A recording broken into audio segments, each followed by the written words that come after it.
Сәлеметсіздер ма?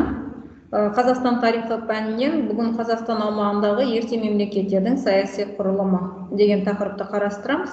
Мен Жексенбинова Шырын Ержігітқызы, менеджмент бизнес және білім колледжінің тарих пәнінің оқытушысы. Сабағымыздың мақсаты студенттерге ерте дәуірдегі мемлекеттердің сақтар, ғұндар, үйсіндер туралы, яғни ұлы дала өркениеті туралы білім беру. Сабақтың қарастырылатын жоспары әскери демократия эволюциясы, сақ патшалықтары, қаңлы мен үйсін мемлекеті, ғұндар, ертелі көшпелілер өркениеті деген тақырыптарды қарастырамыз. Енді сабақтың бөліміне байланысты бірінші әскери демократия эволюциясы деген тақырыпты қарастырайық. Яғни ерте көшпелі тайпаларда әскери демократия болып, оларда әдепті құқық әрекет етті. Көсем бір мезгілде басшы, әскер басы, би, кейде тіпті абызда болды. Халық жиналысы үлкен рөл атқарды. Алайда үнемі соғыс жүргізуден көсем билігі нығайып, халық жиналысының рөлі әлсірей түседі. Ол әскери жасақ жиналысына айналады. Туыстас жасақтар бір әскерге, ал туыстас тайпалар бір көсем басқарған тайпалық одақтарға бірігеді. Мұндай одақ енді бір халық ретінде қабылданады. Тиграхауда сақтары немесе массагеттер бір көсем басқарған тайпалық одақ болды. Әскери демократиядан ерте мемлекетке көшу осылай өтті. Енді сақ қоғамындағы құрылыс, ол сақтардың ұйымдасуы, жалпы бұл көшпелілер мемлекетінің үлгісі болды.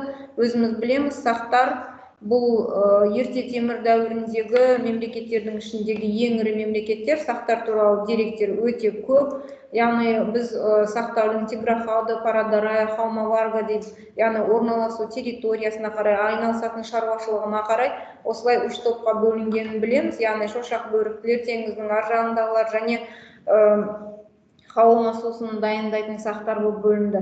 Сақтар шаруашылығы жағынан әрине ол отырықшы және көшпелі мал шаруашылықпен айналысты.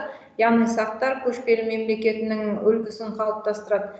Жалпы мына сақтардың тарихында көбінесе біз әйел адамның қоғамда басты рөл атқарған сақ патшалығы, яғни көсемдікті туыстық тайпалардың әскери саяси одақтары болғанын айтамыз. Ал ақсүйектер жерленген орасан үлкен қорғандар, қарапайым жерлеу орындары арасындағы айырмашылықтар сақ қоғамының жіктелгендігін көрсетеді. Сақ көсемдері саяси қызметтерді атқарды. Енді сақтардың құрылысы, мемлекеттік құрылысы, әрине ол сақ патшасы, қарапайым халық туралы мәселе айтылады. Міндетті түрде, яғни қоғамдық әртүрлі таптарға бөліну пайда болды. Енді сақ қоғамында әйелдер жоғары мәртебеге ие болды. Оны далалық халықтың ауыз әдебиетінде растайды. Сақтардың әйел патшалар туралы мәліметтер аңызға айналған дастандарда кездесті. Әйел патша Зарина қарсыластарымен соғыс жүргізіп қана қоймай, бірнеше қаланың негізін салды. Жалпы біздің тарихымыздағы Тұмар ханым, енді тарихта Томирис әйел патша туралы деректер өте көп. Томиристің парсыларға қарсы соғысы да бұл біздің даламыздың негізгі сақтар туралы қалған тарихи деректердің бірі болып саналады.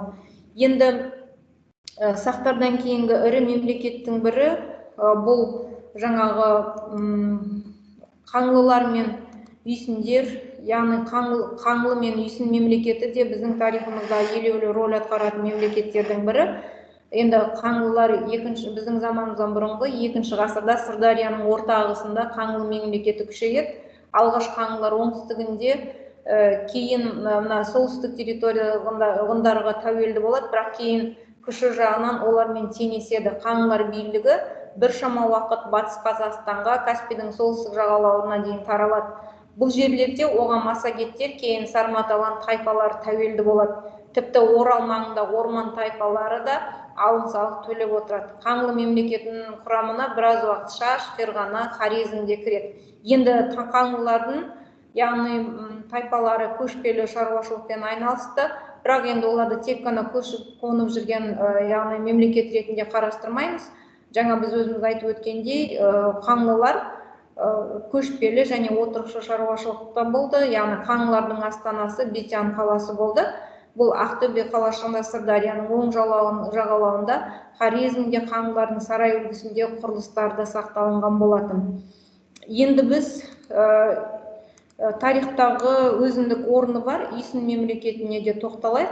Енді біздің заманымыздан бұрынғы бірінші мыңжылдықтың соңында Үйсіндер Жетісу, Тарбағатай және Тянь-Шань аумағында құрылады. Үйсіндер Сақ-Тиграх ауданының ұрпақтары. Жаңа біз айттық, сақтардың өзі Тиграх аудан, массагеттер, жаңағындай Парадарай, Хаумаварга деп бөлінді деп, соның ішінде бұл Үйсін мемлекеті Сақ-Тиграх ауданының ұрпақтары болып саналады. Осыған баса назар аударып отырайық. Олар жартылай көшпелі шаруашылық жүргізді. Әлеуметтік айырмашылықтар қорғандарда жақсы аңғарылды. Үйсіндерде жоғары билеуші Күнби, яғни Қытай деректерінде Гуньмо деп жазылды. Енді оған билік мұрагерлік бойынша берілді. Күнбидің сарайы Чигу қаласында орналасқан. Яғни бұл мемлекет сол жақ, оң жақ және орталық деп бөлінді. Кейін бұл мемлекеттердің арасында өзара тығыз байланыстың нәтижесінде, яғни бір орталыққа бірігу, яғни тайпа көсеміне бағыну деген мәселелер, яғни жоғары бағаланып отырды.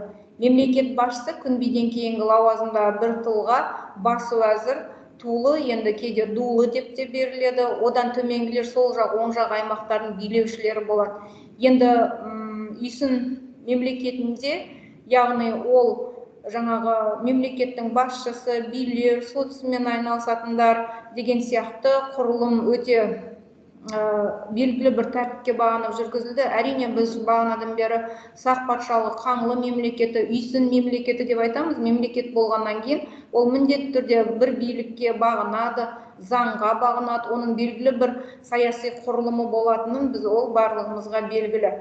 Енді біздің заманымыздан бұрынғы 2-ші ғасырдың бас кезінде Үйсіндер күшті мемлекет ретінде дүниежүзіне таныла бастайды. Олар ғұндармен күресте қытайлықтармен одақтасқан болатын. Енді көршілес жатқан Қытай мемлекетімен күрес туралы айтқанда, енді міндетті түрде біздің территориямыздағы осы Үйсін, Қаңлы, ғұндар сияқты мемлекеттердің Қытайлармен қарсы күрес жүргізгенін міндетті түрде баса назар аударайық. Енді келесі бізде тақырыптарымыз бұл, яғни Европаға дейінгі аты таралған, енді ғұн мемлекеті, бұл Еділ патша Атила дегенді біз тарих ғылымында міндетті түрде білеміз. Сондықтан да біз бұл жаңағы мемлекеттердің ішінде ғұн мемлекеті ерте көшпелілер империясы деп қарастырамыз. Енді империя деген сөздің мазмұнын түсінеміз, ол отарлаушы, көршілес мемлекеттерді басып алушы деген сияқты, өзінің отар елдері, тәуелді елдері бар деген сияқты мағынаны білдіреді. Енді ол мемлекеті көшпелілер мемлекеттерінің бірі, ондар мемлекеті көршілес тайпалық одақтармен, Қытай патшалықтарымен күресте қалыптасқан.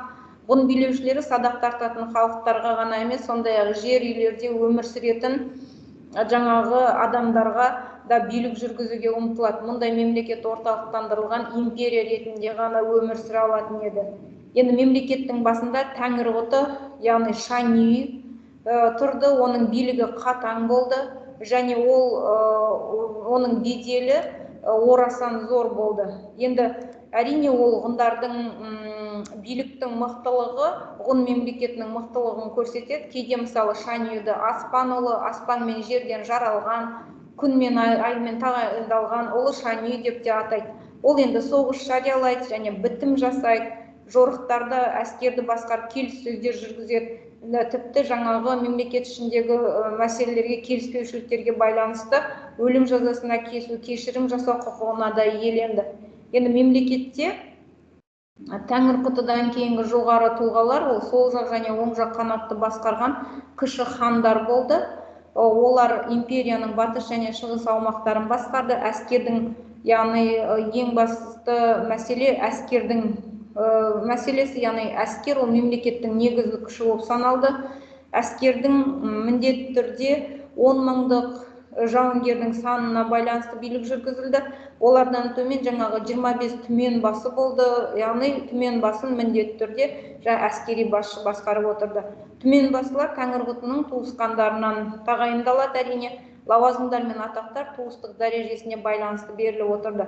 Түменбасылар мемлекет басшысының өзі тағайындайды және орнын алады, жазалайды. Ал әрбір түменбасының билігі үлес болды. Үлес көлемінен оның халық саны маңыздырақ болды.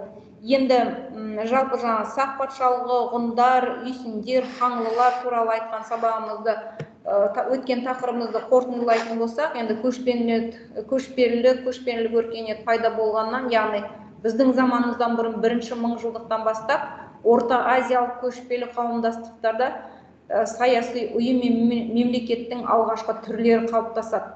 Ұлы даланың көсемдері, сақ патшалығы, қаңлы болсын, қайсы болса да саяси жаңағындай бірінші сатыда болды. Бұл тайпалардың әскери одақтары бар, оларға әскери демократия мен көптеген қызмет атқаратын билеушінің мықты билігі тән болды. Үйсін мемлекет олардан әкімшілік, төрешілік аппараты пайда болуымен ерекшеленеді. Ғұн империясы көшпелілер тарихындағы алғашқы империя және ұлы даладағы екіншілдегі көшпелілердің алғашқы мемлекеті болды.